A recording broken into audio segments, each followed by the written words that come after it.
جزیرہ نما عرب کے بارے میں یہی ہدایت ہے۔ اللہ تعالیٰ نے اعلان کر دیا تھا کہ یہاں کوئی دوسرا دین نہیں ہو سکتا، یکون الدین کلہ للہ۔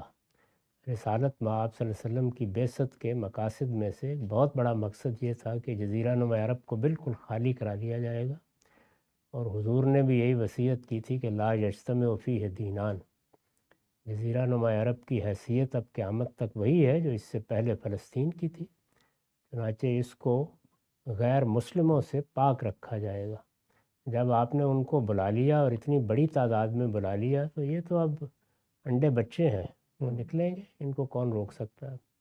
اصل میں پہلے ہی غلطی کی گئی ہے۔ پورے جزیرہ نما عرب کے بارے میں یہی حکم ہے کہ اس کو دوسرے ادیان سے خالی رہنا چاہیے۔ اس کے بعد اگلا حکم بھی قرآن نے بیان کر دیا کہ سواء العاکف فیہ والباد، وہ کسی عرب قوم کا ملک نہیں ہے، مسلمان باہر ہوں یا اندر، سب کا ملک ہے۔ سب کی ذمہ داری ہے کہ وہ حرم کی حفاظت کریں۔ اس پر کوئی خطرہ ہوگا تو سب مکلف ہے، اس میں ہماری قومی حکومتوں کا نظم ختم ہو جائے گا اگر وہاں کوئی معاملہ ہو جاتا ہے۔ تو یہ سب باتیں قرآن مجید میں بیان ہو گئی ہیں۔ جزیرہ نما عرب عام زمین کا کوئی خطہ نہیں ہے، اللہ نے اس کو اپنے لیے خاص کیا ہوا ہے۔ وہاں اس طرح کی جو چیز بھی ہو رہی ہے وہ خلاف ورزی ہے، اور اس طرح کی خلاف ورزیاں جن پر بائبل میں اللہ تعالیٰ نے جو تبصرہ کیا وہ پڑھ لیں، جو فلسطین میں یہود نے کی تھی، اس سے اندازہ ہو جائے گا کہ اللہ تعالیٰ اس کو کس نگاہ سے دیکھتے ہیں۔ کیونکہ یہاں تو خلاف ورزی قرآن کے بعد ہوئی ہے تو اللہ کا تبصرہ معلوم نہیں ہو سکتا، وہاں خلاف ورزی ہو گئی تھی تو دیکھ لیں پڑھ کے کیا کیا تھا اللہ تعالیٰ۔ اعتراض اور تنقید یہ پیش کی گئی ہے کہ غامدی صاحب ایک طرف بات کرتے ہیں نیشن اسٹیٹ کی، جدید دور کی اقدار کی، اس سے آہنگ ہو کر مسلمانوں کو جینے کا قرینہ اور سلیقہ پیدا کرنے کی، اور دوسری جانب خود ایسی دینی آراء رکھتے ہیں کہ جو کسی بھی طور پر اس دنیا، اس کا عہد، اس زمانے کی حرکیات، اس عرف اور اس تمدن سے میل نہیں کھاتا۔ میں تنقید کا کچھ ابتدائی حصہ آپ کی خدمت میں پڑھ کے رکھتا ہوں۔ ایک صاحب علم لکھتے ہیں کہ غامدی صاحب نیشن اسٹیٹ کی بات کرتے ہیں تو وہ لوگوں کو یہ باور کراتے ہیں کہ ہم نیشن اسٹیٹ کے دور میں جی رہے ہیں۔ اس حوالے سے ہمارے دینی فکر میں موجود اصطلاحات جدید دور میں قابل عمل نہیں، اور اس چیز نے دینی فکر کو جمود کا شکار کر دیا ہے۔ ان کی رائے میں دین میں ایسا کوئی حکم نہیں جو نیشن اسٹیٹ کی تردید میں ہو، اور اس بنیاد پر جدید دور کے پڑھے لکھے لوگ اس موقف کی تائید بھی کرتے ہیں اور غامدی صاحب کی فکر سے متاثر بھی ہوتے ہیں، اور عمومی طور پہ غامدی صاحب بھی اس بدلی ہوئی دنیا کے ساتھ چلنے کی بات کرتے ہیں اور اس حوالے سے روایتی فکر پر تنقید کرتے ہوئے بھی نظر آتے ہیں۔ اس نیشن اسٹیٹ کی حیثیت کو تسلیم کرتے ہوئے وہ یہ بھی فرماتے ہیں کہ نیشن اسٹیٹ میں ریاست کا کوئی مذہب نہیں ہوتا، اور نہ ہی آئین میں کوئی مذہبی بات درج کی جا سکتی ہے، کیونکہ ایسا کرنا نیشن اسٹیٹ کے تصور کے خلاف ہوگا۔ لیکن غامدی صاحب نیشن اسٹیٹ کے اصول کو مان کر ہمیں جہاں لے جانا چاہتے ہیں خود اس سے منحرف ہو جاتے ہیں، اور وہ بعض پہلوؤں سے خود نیشن اسٹیٹ کے تصور کی نفی کرتے ہوئے نظر آتے ہیں۔ ابوظہبی میں مندر کی تعمیر پر ان کی مذمت اسی کی غمازی کرتی ہے۔ اب سب میں چاہتا ہوں ذرا چیز کو کھول کے تنقید کے ساتھ اندر اتر کے سمجھوں، اس رائے سے اوپر اٹھ کے۔ ایک دنیا کا ورلڈ آرڈر ہے اس وقت بنا ہوا ہے، یونائٹڈ نیشن نے کچھ چیزیں بنائی ہیں، بنیادی انسانی حقوق کا چارٹر ہے، ممالک اس کے پابند ہیں۔ اس سب میں ایک دینی تصور ہے، آپ کا مان لیا وہ ٹھیک ہوگا، قرآن و حدیث پہ مبنی ہوگا، لیکن کل کوئی دینی تصور ہندوستان کی سرزمین میں پیدا ہو جائے، پرسوں کہیں اور پیدا ہو جائے، تو اس سے جو دنیا جہاں تک پہنچ چکی ہے، اب ایک جو ورلڈ آرڈر وجود میں آ گیا ہے، ملک خود مختار ہیں، ایک طرح سے نیم خود مختاری بھی ہے، وہ سب کچھ تلپٹ ہو جائے گا۔ اور دنیا نے اتنا لمبا سفر طے کیا ہے ان مذہبی تصورات سے نکل کے، بنیادی جو اسٹیٹ اسٹرکچر اور کرافٹ بنا ہے اس کو پھر سے آپ مذہب کے ساتھ جوڑ رہے ہیں۔ سلامتی ہے ان آنکھوں پہ جو ہدایت پہ نظریں جمائے بیٹھی ہیں، ان کانوں پہ جو ذکر خیر کے منتظر رہتے ہیں، اور ان قدموں پہ جو ہدایت کی راہ پہ گامزن ہیں۔ اس میں سب سے پہلا سوال ہی یہی ہے کہ یہ قومی ریاست یا نیشن اسٹیٹ ہے کیا؟ اس کو پہلے علم و عقل کی روشنی میں سمجھنا چاہیے۔ اعتراض اگر کیا جا رہا ہے تو اسی سے کوئی تضاد نمایاں کرنے کے لیے کیا جا رہا ہے، چنانچہ پہلی ضرورت یہی ہے کہ اس کو سمجھ لیا جائے۔ میں نے بارہا توجہ دلائی ہے کہ اس سے پہلے دنیا میں دو طریقے اختیار کیے گئے۔ ایک یہ تھا کہ خدا کی زمین پڑی ہوئی تھی، کوئی قوم، کوئی قبیلہ سب سے پہلے وہاں پہنچ گیا، انہوں نے وہاں جا کے اپنی ایک حد بندی کر لی، اس کی سرحدیں متعین ہو گئیں، یہ اس قبیلے یا اس قوم کا وطن ہے۔ اس تصور سے ابتدا ہوئی ہے۔ اس کے بعد بڑے بڑے فاتحین پیدا ہونا شروع ہو گئے۔ وہ فاتحین اپنی قوموں کو لے کر اور بعض اوقات اپنی جماعتوں کو لے کر اٹھتے تھے اور بڑے علاقے فتح کر لیتے تھے۔ جن علاقوں کو وہ فتح کر لیتے وہی ان کی ریاست ہوتی تھی۔ اس ریاست کی سرحدیں ان کی فتوحات ہی متعین کرتی تھی۔ اگر انہوں نے آگے بڑھ کر 2 اور ملک فتح کر لیے ہیں تو سرحدیں وہاں پہنچ جائیں گی، اور 2 ملک کہیں شکست کھا کے کھو دیے ہیں تو سرحدیں پیچھے آ جائیں گی۔ یہ یاد ہوگا کہ مغلوں کے زمانے میں خود ان کی سلطنت کی سرحدیں کبھی برما کے پار چلی جاتی تھیں اور ادھر کابل تک پہنچ جاتی تھیں، اور کبھی پیچھے آ جاتی تھیں، کبھی ہندوستان کے سمندروں تک پہنچ جاتی تھیں، اور کبھی دکن میں وہ اپنے مقبوضات کھو بیٹھتے تھے۔ تو فتوحات کے زمانے میں ریاستیں اسی طرح بناتی تھیں۔ چنانچہ یہ معلوم ہے کہ جب مسلمانوں نے فتوحات شروع کی تو اس وقت بھی ان کی سلطنت ان کی فتوحات ہی متعین کرتی تھی۔ ان میں سلاطین پیدا ہونا شروع ہوئے تو انہوں نے اس بڑی سلطنت میں اپنی سرحدیں بنانا شروع کر دی۔ اس میں یہ خوارزم شاہی سلطنت کی سرحدیں ہیں، یہ سلجوقیوں کی سرحدیں ہیں، یہ عثمانیوں کی سرحدیں ہیں، یہ ہوتا تھا۔ ایسے ہی برطانیہ عظمیٰ نے دنیا پر حکومت کی تو ایک چھوٹے سے جزیرے کی سرحدیں عالمی سلطنت کی سرحدیں بن گئی۔ ہندوستان بھی ان کی سلطنت کا حصہ تھا۔ مسلمانوں کی 3 بڑی سلطنتیں تھیں جب وہ زوال آشنا ہونا شروع ہوئے۔ ایک سلطنت عثمانیہ جس کا دارالحکومت قسطنطنیہ تھا، دوسرے ایران کی صفوی سلطنت، اور تیسرے ہندوستان کی مغلیہ سلطنت۔ تینوں کی سرحدیں اسی طرح متعین ہوئی تھیں، یعنی جو علاقے انہوں نے طے کر دیے تھے وہ ان کے علاقے تھے۔ یہ معلوم ہے کہ سلطنت عثمانیہ کی سرحدیں ایشیا سے نکل کر مشرقی یورپ تک چلی گئی تھی۔ بہت سے مشرقی یورپ کے ممالک بھی ان کے اندر موجود تھے۔ تو ایک زمانہ یہ تھا۔ اس کے بعد کیا ہوا؟ اس کے بعد یہ ہوا کہ آہستہ آہستہ دنیا میں بعض نئے افکار پیدا ہوئے۔ دنیا میں جنگ و جدال کی قدر بدل گئی، اسلحے کی نوعیت بدل گئی۔ دنیا نے پتھر کے زمانے سے زرعی دور میں قدم رکھا اور پھر انڈسٹریل ریولوشن آ گیا۔ دنیا میں جو تبدیلیاں آئیں ان تبدیلیوں نے مل کر وہ صورتحال پیدا کر دی جس میں یورپ کی بڑی طاقتیں جو دنیا پر حکومت کر رہی تھیں وہ آپس میں دست و گریباں ہو گئی۔ اس کا نتیجہ پہلی اور دوسری جنگ عظیم تھی۔ اتنی بڑی جنگ کہ دنیا کی تاریخ میں اس کو جنگ عظیم یا ورلڈ وار کا نام دیا گیا ہے۔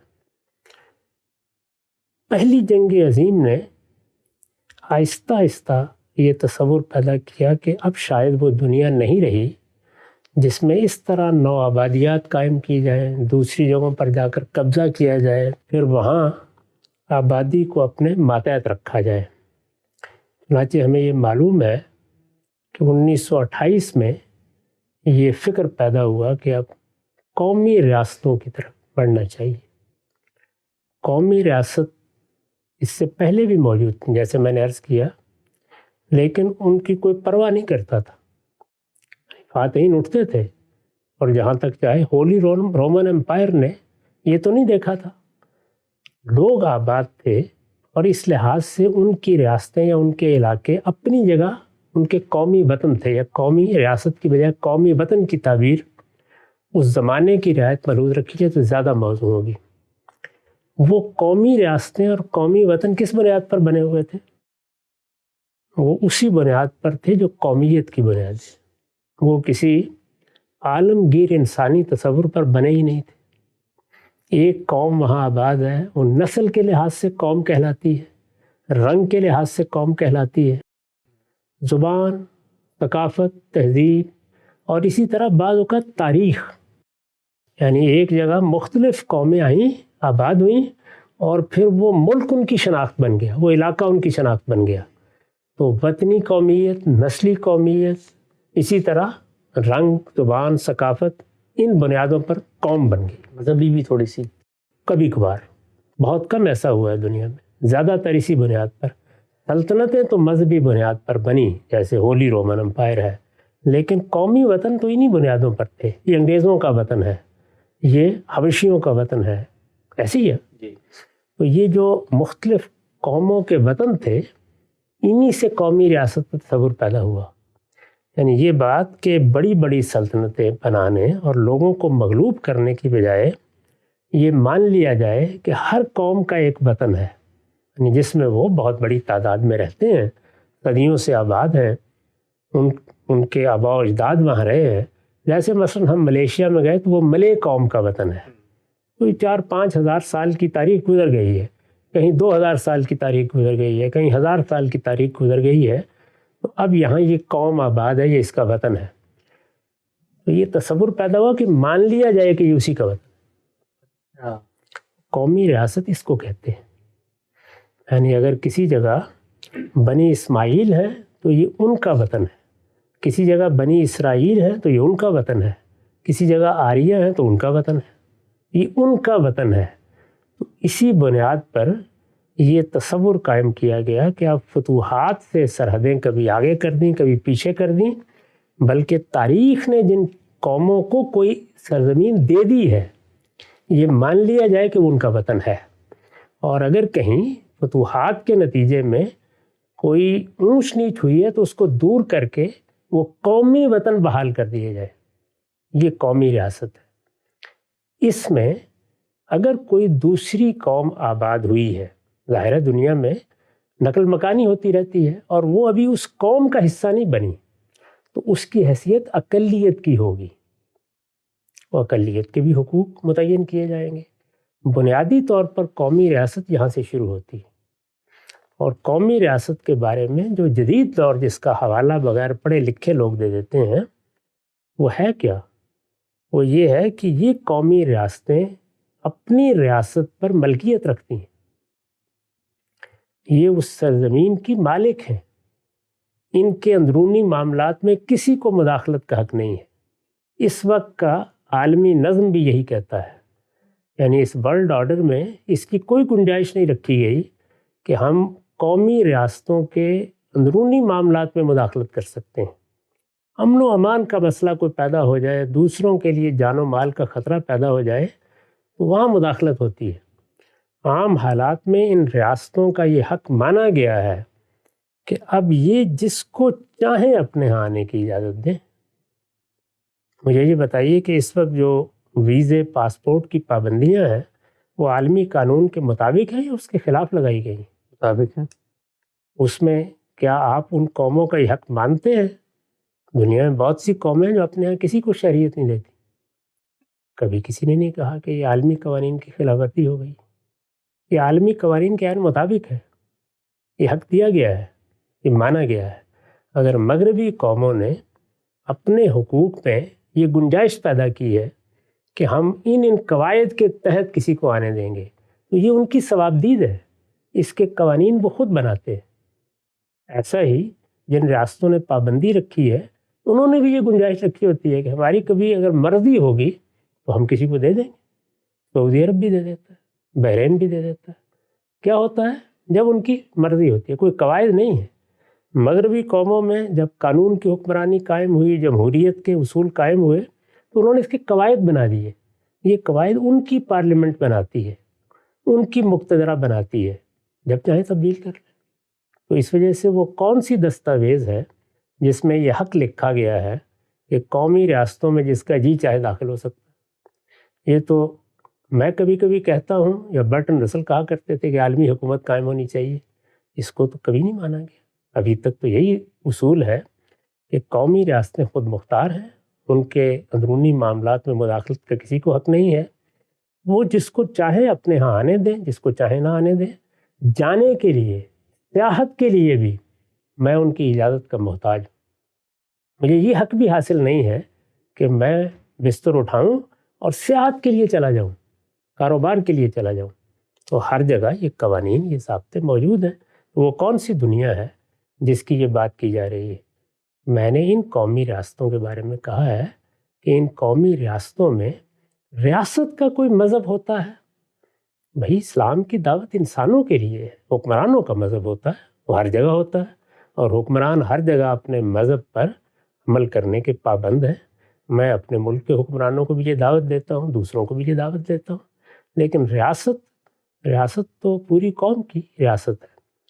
اب وہ اقوام کہ جن میں دوسری اقلیتیں بھی موجود ہیں، ان میں یہ سوال دور حاضر میں پیدا ہوا کہ ان اقلیتوں کا جو پہلے سے موجود ہے، یعنی یہ نہیں کہ وہ اب جا کے وہاں آباد ہو جائیں، اب تو وہ اجازت ہی سے جائیں گی، جو پہلے سے موجود ہیں. جیسے پاکستان بنا مسلم قومیت کی بنیاد پر بنا، اور دوسری جانب ہندو اکثریت کی بنیاد پر بھارت کو ایک الگ ملک مانا گیا.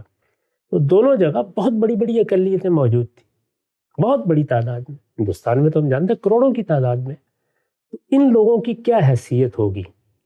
تو موجودہ زمانے میں اس بات کو منوایا گیا کہ جو پہلے سے وہاں اقلیتیں موجود ہیں ان کے حقوق برابر کے ہوں. یہ باتیں ان میں سے کون سی چیز ہے جو میرے بیان سے متصادم ہے جو میں نے جزیرہ نما عرب کے بارے میں دیا ہے؟ پہلے اس کو بتائیے، پھر میں جواب دوں. آپ نے بڑی خوبصورتی سے یہ جو آپ نے اندر اتر کے تجزیہ کیا ہے کہ قومی ریاستیں وجود پذیر کیسے ہوئی، ان کے پیچھے فنومنن کیا کار فرمائے، اس سے تو کچھ حقائق واضح ہو رہے ہیں. اچھا، ایک سوال جو بھی آپ نے آخری بات کی کہ آج بھی دنیا کے اندر ہر ملک کی اجازت ہمیں چاہیے کہیں جانے کے لیے، امریکہ ہو، برطانیہ ہو، کینیڈا، آسٹریلیا ہو، لیکن کہیں پر بھی ہم سب جانے کے لیے اجازت نامے میں مذہبی شناخت بنیاد نہیں بنتی. آپ کے اپنی دھرتی میں ٹائز کیا ہیں، آپ کی بینک اسٹیٹمنٹ کتنی مضبوط ہے، آپ کی نوکری کیا ہے، ویزا دینا یا ویزا کی رد کرنا کے معیارات یہ ہوتے ہیں، نہ کہ ہماری مذہبی شناخت ہوتی. جبکہ جو بات آپ فرماتے ہیں وہ تو یہ کہ جزیرہ نما عرب کے اندر مذہبی شناخت کی بنیاد پہ شہریت نہیں مل سکتی. تو دنیا میں تو آج کوئی بھی قومی ریاست یہ بات نہیں کر رہی تو نہ کرے. یعنی کیا ہمارا یہ حق سلب ہو گیا ہے؟ میں نے تو یہی پوچھا ہے کہ بہت سی ریاستیں ہیں جو یہ سب کچھ دکھانے کے بعد بھی نہیں دیتی. وجہ ہوتی ہے لیکن مذہب وجہ نہیں ہوتی. سر میں تو یہ عرض کر رہا ہوں نا کہ بہت سی ریاستیں ہیں نا کہ جو یہ سب کچھ دکھانے کے بعد بھی نہیں دیتی. ہاں. کیا وجہ ہوتی ہے اس کی؟ یعنی مثال کے طور پر جن ملکوں میں آپ شہریت حاصل نہیں کر سکتے تو وہاں کیا وجہ ہوتی ہے؟ ان کی ثوابدید مرضی ہے، کیا دیکھیں گے کیا نہیں دیکھیں گے. تو جب آپ نے یہ مان لیا کہ یہ اس قوم کا گھر ہے تو پھر اس ساری تقریر کا مطلب کیا ہے؟ یہ بتائیے نا مجھے. مان لیا نا میرا گھر ہے، اب میں اپنے گھر کے بارے میں یہ قاعدہ بناؤں کہ یہاں پر ٹوپی پہن کے لوگ آ سکتے ہیں ورنہ نہیں آ سکتے، یا یہ بناؤں کہ وہاں پر اس طرح کی شلوار قمیص ہونی چاہیے. دنیا میں کتنی کلب ہیں جن میں لباس طے ہے، بنا لیا نا آپ نے. اچھا، ویٹیکن میں جا کے زمین خرید سکتا ہوں. تو دنیا بھر میں جو قومی ریاستیں موجود ہیں وہ اپنے ہاں باہر سے آنے والوں کے لیے قواعد بناتی ہیں. یہ قواعد ان کی مرضی ہے، جس طرح چاہے بنائیں. تو میں نے یہ بتایا تھا کہ جزیرہ نما عرب میری یا آپ کی بنائی ہوئی ریاست نہیں ہے. اس کو خدا کے آخری پیغمبر نے بنایا ہے اور اس کے حدود قیود طے کیے ہیں. اور وہاں پہلے دن سے ذریت ابراہیم آباد تھی. وہ وہاں آج آباد نہیں ہوئے، وہ 2100 قبل مسیح سے وہاں آباد ہے. دنیا میں شاید ہی اتنی پرانی تاریخ کوئی قوم بتا سکے. وہاں حرم ہے، اللہ کا گھر ہے، دنیا کی سب سے پہلی عبادت گاہ ہے. وہ اس کے متولی کی حیثیت سے تھے. انہوں نے اپنے زمانے میں یہود کے بعض قبائل کو، بعض مسیحیوں کو اجازت دے رکھی ہوئی تھی کہ وہ وہاں آ کے آباد ہو جائیں. جیسے ہم جانتے ہیں کہ یثرب میں بھی آباد تھے، خیبر میں بھی آباد تھے، ینبوع میں بھی آباد تھے. اسی طرح بعض سرحدی علاقوں میں مسیحی بھی تھے. اللہ کے آخری پیغمبر نے آ کر ان سب کو وہاں سے بے دخل کر دیا اور اعلان کر دیا کہ اس سرزمین میں یکون الدین کلہ للہ. یہ آج نہیں اعلان ہوا، یہ تاریخی اعلان ہے جو 1500 سال پہلے ہوا. ایک قوم وہاں اس اعلان کی امین بنا کے بٹھائی گئی ہے، وہ اس کا ملک ہے. تو ہم تو اس کو توجہ دلا رہے ہیں کہ اسے اپنی مذہبی ذمہ داریاں پوری کرنی چاہیے. کسی ریاست سے مخاطب نہیں ہے، بلکہ اس سرزمین کے یا اس مسجد کے متولیوں سے مخاطب ہے. تو یہ تو ہمارا اندرونی معاملہ ہے، اس میں کون سا بین الاقوامی قانون رکاوٹ بن رہا ہے وہ بتایا جائے نا پہلے. یعنی کیا میرا استحقاق ہے کہ میں لازماً امریکہ میں آ سکتا ہوں، روکا نہیں جا سکتا مجھے، میں برطانیہ میں جا سکتا ہوں، نہیں، یہ اس قوم کا حق ہے، وہ اجازت دے رہے ہیں، اچھی بات ہے۔ کوئی قوم نہیں دے رہی تو کون سا بین الاقوامی قانون پابند کر رہا ہے اس کو کہ وہ اجازت دے؟ یہ میں نے بارہا کہا ہے کہ خدا کی زمین پر پابندیاں نہیں ہونی چاہیے، ابھی تو کسی نے نہیں مانی۔ اچھا، جو کچھ آپ نے کہا ہم سب خدا کی زمین پہ پابندیاں نہیں ہونی چاہیے، آپ ہی کے بیان کو معیار بنا لیتے ہیں، تو سب سے پہلے آپ سے مطالبہ کرتے ہیں کہ خدا کی زمین پہ پابندیاں نہیں ہونی چاہیے، اس لیے جزیرہ نما عرب میں غیر مسلموں کو آپ رہائش کی اجازت دیں، اس کے بعد ہم باقی پوری دنیا میں اس کو نافذ کریں۔ میرے جملے کو سنیں، خدا کی زمین پر پابندیاں نہیں ہونی چاہیے، یعنی دلیل کیا ہے؟ یہ خدا کی زمین ہے، وہ پابندی خدا نے لگائی، اچھا، اس وجہ سے خدا کی زمین پر خدائی پابندی لگا سکتا ہے۔ کسی اور کے پاس کوئی خدائی سند موجود ہے تو پیش کرے، اس کا ہم جائزہ لے لیں گے، لیکن وہ آج وجود میں نہیں آ سکتی، وہ صدیوں پہلے وجود میں آنی چاہیے، اس کو تاریخ بننا چاہیے۔ یعنی ملے قوم آج نہیں کہہ سکتی کہ ملیشیا ہمارا وطن ہے، اس کے لیے تاریخی سند پیش کرتی ہے کہ ہم یہاں ہزاروں سال سے آباد ہیں، تو یہ تاریخی سند ہے جس کی بنیاد پر گفتگو ہو رہی ہے۔ اس طرح کی سند کسی اور قوم کے پاس ہے تو ازراہ کرم پیش فرما دیں۔ ٹھیک۔ اچھا غلام صاحب، میں نے تو مقدمہ پیش کیا تھا نیشن اسٹیٹ کے اصول پہ، آپ نے اسی رسی سے مجھے جھگڑ دیا کہ نیشن اسٹیٹ کے اصول کے مطابق بھی یہ کام جو ہے اگر کیا جا رہا ہے تو بالکل ٹھیک ہے، لیکن آپ خود اپنی تفسیر میں لکھتے ہیں کہ جزیرہ نما عرب کی جو حیثیت ہے اس کو آج کے دور کی قومی ریاستوں پر محمول نہیں کرنا چاہیے، تو ابھی مقدمہ آپ نے پورا ثابت کیا کہ قومی ریاست کے اس دور کے اندر بھی ان کی یہ پابندی قابل قبول ہے، تو پھر اس کو بھی قومی ریاست مان لینا چاہیے نا؟ یہ میں نے تو عرض کیا نا کہ وہ خدا کی بنائی ہوئی ریاست ہے، وہ کوئی قومی ریاست نہیں ہے، اس کی تاریخ یہی ہے، اس کو خدا کے آخری پیغمبر نے خدا کی ریاست قرار دیا ہے، اور یہ کہا ہے کہ یہ حرم کی سرزمین ہے، اس سرزمین کی حیثیت بحیثیت مجموعی ایک مسجد کی ہے، اس میں اب شرک نہیں داخل ہو سکتا۔ تو یہ بات اعلان کے طور پر کہہ دی گئی، اور یہ اعلان 1500 سال سے پہلے ہے، کوئی آج نہیں ہم نے گڑھا۔ جس آدمی کو اس کی مخالفت کرنی تھی وہ 1500 سال پہلے کر لیتا، وہ ہو گیا، اس کے بعد وہاں ذریت ابراہیم کا اقتدار قائم کر دیا گیا، وہ قائم ہے۔ اب پہلے آپ دنیا میں قومی ریاستوں کے آداب بدلیے، اس کے بعد اس موضوع پر گفتگو کریں۔ تو بالکل واضح ہو گیا۔ اچھا غلام صاحب، یہ بات چلے سمجھ میں آتی ہے، آپ نے دنیا کے عرف، عالمی قانون، اس کے پس منظر میں بھی ایک طرح کی ہمارے پاس اس کی جسٹیفیکیشن، اگر ہم کوئی کام کر رہے ہیں اور خدا کی مقرر کردہ وہ سرزمین ہے، تقدس ہے اس کا، اس پس منظر میں بھی کر رہے ہیں، سب کچھ سمجھ میں آ گیا، لیکن یہ کام اگر ہم کر رہے ہیں تو پھر دوسروں کو بھی اجازت ہونی چاہیے۔ کل مثلا کوئی اٹھے امریکہ میں اور بائبل کا کوئی اقتباس نکال کے لائے کہ بھائی یہ سرزمین تو مسیحیوں کے لیے خاص ہے اور اللہ تعالیٰ کا یہ کو فرمان ہے، اس طرح کی کچھ چیز لے آئے۔ انڈیا کے اندر تو بھی وہ شروع ہو گیا، وہ کہتے ہیں یہ تو رام کی جنم بھومی ہے، مقدس سرزمین ہے، یہ یہاں پر کیا، تو یہ سلسلہ تو پھر نہیں رکے گا، پھر تو دنیا واپس اسی پتھر کے دور میں جائے گی جہاں فاتحین جو ہے وہ سب کچھ کام کر رہے ہوں گے۔ اور اگر دنیا یہاں تک پہنچ گئی، کم سے کم آپ نے ٹیریٹریز کو ڈیفائن کر لیا ہے، تو اب تو جو لوگ موجود ہیں ان کو پھر نکالنے کی باتیں شروع ہو جائیں گی، تو اس میں تو پھر مسلمانوں کو بھی یورپ امریکہ میں مسجدیں پھر بنانے کی اجازت نہیں ملنی چاہیے۔ ہم نے کسی کو نہیں نکالا وہاں سے، ہم تو داخل ہونے کے بارے میں بات کر رہے ہیں۔ جو وہاں موجود ہیں ان کی تاریخ بدلنے کا جو اقدام کرے گا دلیل اس کو دینی ہے۔ یہاں تو یہ کام 1500 سال پہلے ہو چکا ہے، بلکہ اس سے بھی 2000 سال پہلے ہو چکا ہے، 4000 سال کی تاریخ اس کے پیچھے ہے۔ یہ ایسے نہیں ہے کہ کل کو کوئی اٹھے گا تو کہہ دے گا، کل کو کوئی اٹھے گا تو جھوٹ بولے گا، پہلے اس کو اپنی تاریخی حیثیت ثابت کرنی ہوگی نا، کیا حیثیت ہے۔ تو اگر کوئی یہ کہتا ہے کہ یہ میری قوم کا ملک ہے تو باقی لوگوں کو اس نے کیوں آنے دیا تھا؟ کیسے نکالے گا ان کو؟ اس وقت بولنا تھا جب وہ آ رہے تھے، تو ہم 1500 سال سے بول رہے ہیں، نہیں آنے دیتے کسی کو، سرزمین عرب میں ہم نے نہیں داخل ہونے دیا کسی کو۔ داخل تو ہو گئے، سعودی عرب کے اندر 35 لاکھ کے قریب ہندو ابو دھابی میں ملازمت کرنے گئے، کاروبار کرنے گئے، ہمارے بلانے پر گئے، ایسا تو نہیں ہے خود بہت داخل ہو گئے ہیں یا وہاں کے شہری بن گئے ہیں، تو وہاں کی شہریت کسی غیر مسلم کو نہیں دی گئی، یہ کہا گیا ہے۔ یہ پہلے سے بنی ہوئی تاریخ ہے، تاریخ بنائی نہیں جاتی۔ یعنی آج میں کھڑا ہو کے نہیں کہہ سکتا کہ میں بھی ملے قوم کا ایک فرد ہوں یا میں بھی آریہ ہوں، تاریخ بن چکی ہے، یہ بنی ہوئی تاریخ پر گفتگو ہو رہی ہے، نئی تاریخ ایسے نہیں بنا کرتی۔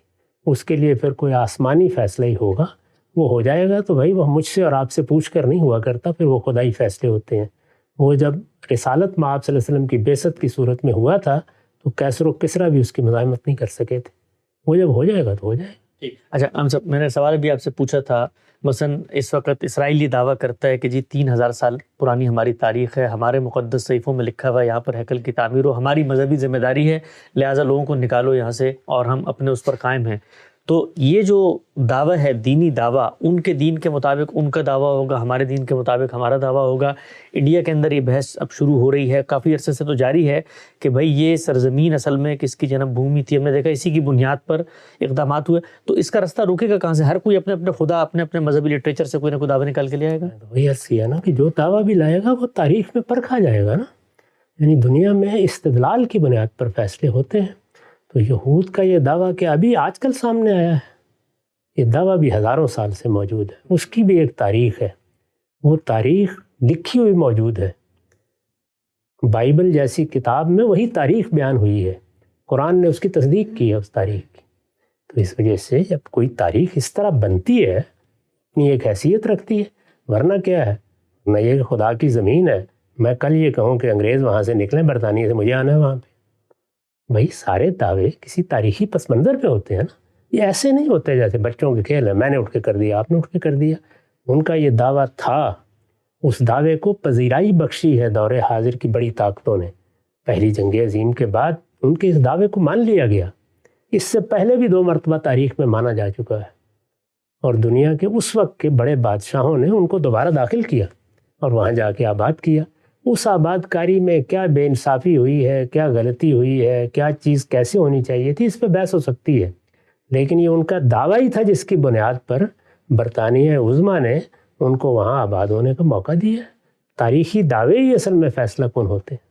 بالکل واضح ہو گیا۔ چند ضمنی سوالات کا ہم سب آگے بڑھاتے ہوئے یہ بیان کیجیے گا، یہ جو جزیرہ نما عرب ہے، آج ہم بڑے شان و شوق کے ساتھ وہاں جاتے ہیں، بڑی بلند عمارتیں، بڑی ترقی یافتہ قومیں، ان کے پاس پیسہ بھی اور دنیا بھر میں وہ مدد بھی کر رہے ہوتے ہیں، لیکن یہی عرب کے بدو چرواہے تھے، ننگے بدن ننگے پیر، کچھ بھی نہیں تھا ان کے پاس، ان کو انہی غیر مسلموں نے جا کر آباد کیا۔ آپ دبئی کو دیکھیں، ابوظہبی کو دیکھیں، کویت کو دیکھیں، قطر کو دیکھیں، عمان کو دیکھیں، سعودی عرب کو دیکھیں، تیل نکالنے والے گورے بیٹھے ہیں، مشیر گورے غیر مسلم۔